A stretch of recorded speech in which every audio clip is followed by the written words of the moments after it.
बिस्मिल्लाहिर्रहमानिर्रहीम। शुरू अल्लाह के नाम से जो बड़ा मेहरबान निहायत रहम वाला है। अल्लाह पाक का बड़ा एहसान और बड़ा करम है। अल्लाह रब्बुल आलमीन ने अपनी सबसे प्यारी उम्मत में हमें पैदा फरमाया, यानी आखिरी नबी सल्लल्लाहु अलैहि वसल्लम का प्यारा उम्मती बनाया। और प्यारे नबी अलैहिस्सलातु वस्सलाम की ज़िंदगी, सारी ज़िंदगी तक़वा और परहेज़गारी के साथ आप ज़िंदगी बिताकर चले गए। और आपके तमाम सहाबा भी दुनिया से डरते थे, दुनिया की कसरत से डरते थे और आखिरत का बड़ा खौफ रखते थे। नबी करीम सल्लल्लाहु अलैहि वसल्लम का एक ज़ुहद और तक़वे का ये वाक़या है कि आपके घर के हालात कैसे थे और आप फिर अल्लाह का कितना शुक्र अदा करने वाले थे। हदीस पाक का मफ़हूम है कि हज़रत इब्न अब्बास रज़ियल्लाहु अन्हु फरमाते हैं कि मुझे हज़रत उमर बिन खत्ताब ने अपना किस्सा सुनाया। हज़रत उमर बिन खत्ताब इस किस्से को बताते हैं। हज़रत उमर बिन खत्ताब रज़ियल्लाहु अन्हु फरमाते हैं कि एक मर्तबा हुज़ूर अक़बर सल्लल्लाहु अलैहि वसल्लम की खिदमत में वो हाजिर हुए। वो फरमाते हैं कि मैं एक मर्तबा अल्लाह के रसूल की खिदमत में हाजिर हुआ तो हज़रत उमर बिन खत्ताब रज़ियल्लाहु ताला अन्हु ने देखा कि आप चटाई पर तशरीफ़ फरमा थे। मैं अंदर जाकर बैठ गया तो मैंने देखा कि आपके बदन पर सिर्फ एक लुंगी थी और आपके जिस्म अतहर पर कोई दूसरा कपड़ा नहीं था। इस वजह से आपके जिस्म अतहर पर चटाई के निशानात पड़े हुए थे।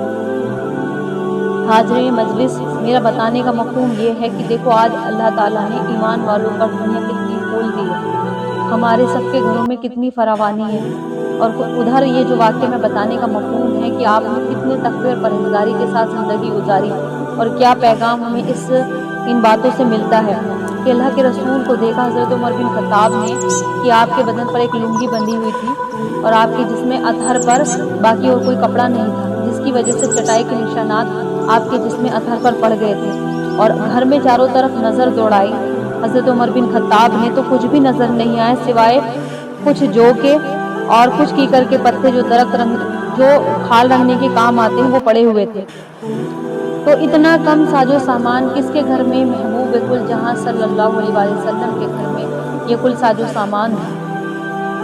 हज़रत उमर बिन खत्ताब की आंखों से बेख्तियार आंसू बहने लगे, वो रोने लगे।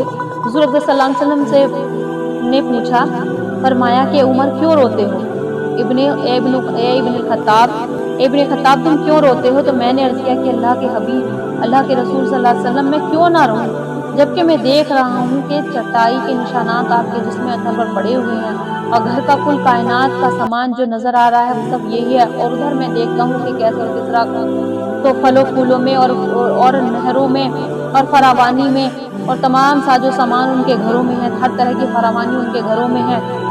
और आप अल्लाह के नबी हैं और आप परहेजगार बंदे हैं, अल्लाह के प्यारे बंदे हैं। आपकी हालत देखकर मुझे रोना आ गया। तो आप सल्लल्लाहु अलैहि वसल्लम ने क्या इरशाद फरमाया, ए इब्न खत्ताब, क्या तुम इस बात पर राजी नहीं कि हमारे लिए आखिरत है और उनके लिए दुनिया है?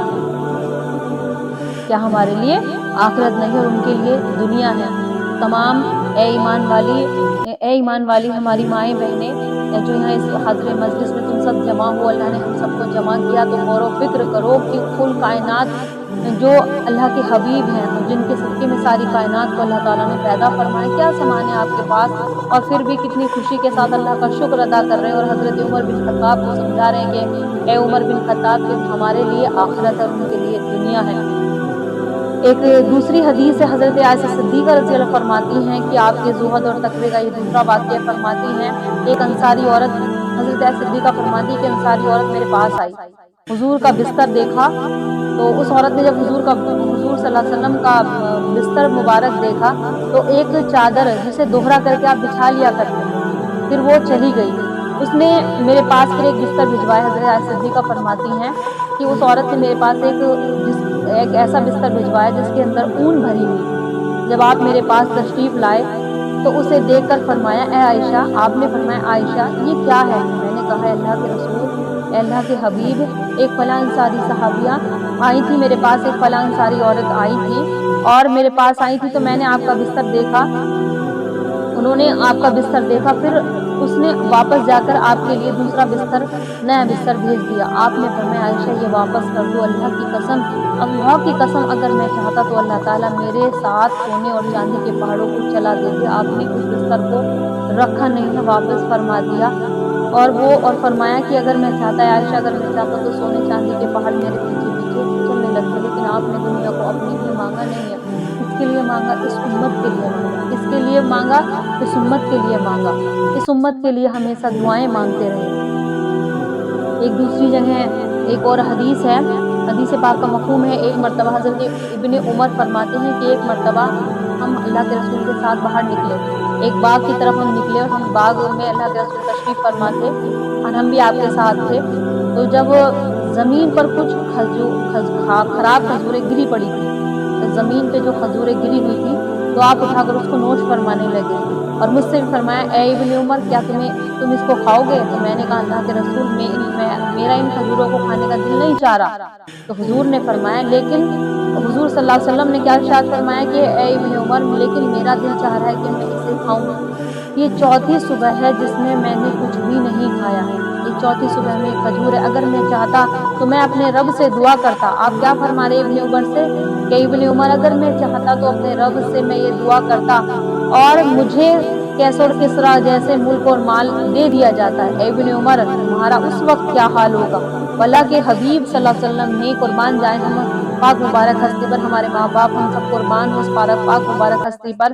یہ تو دیکھو ایمان والی مائیں بہنیں ذرا غور و فکر کرو کہ آج ہم کیسی زندگی ہم گزار رہے ہیں، پھر بھی ہم دیکھو اسلام پر، ہم اپنی شریعت پر کتنا چل رہے ہیں۔ کیا فرماتے ہیں اللہ کے حبیب اے ابن عمر تمہارا اس وقت کیا حال ہوگا کہ جب تم ایسے لوگوں میں رہ جائے گے جو 1 سال کی روزی کا ذخیرہ کر کے رکھیں گے اور یقین ان کا بہت کمزور ہو جائے گا۔ حضرت ابن عمر رضی اللہ عنہ کہتے ہیں کہ اللہ کی قسم ہم ابھی وہاں ہی تھے، ہم ابھی وہاں چل ہی رہے تھے اور یہ باتیں ہمارے درمیان میں ہو رہی تھی، فوراً یہ آیت نازل ہوئی۔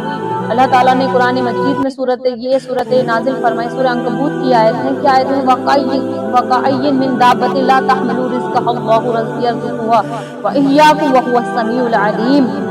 کیا ترجمہ ہے اس کا کہ بہت سے جانور ایسے ہیں جو اپنی غذائیں اٹھا کر نہیں رکھتے، اللہ ہی ان کو روزی پہنچانے والا ہے اور تم کو بھی اور سب کچھ اور تم کو بھی روزی دینے والا ہے اور سب کچھ سنتا ہے اور سب کچھ جانتا ہے۔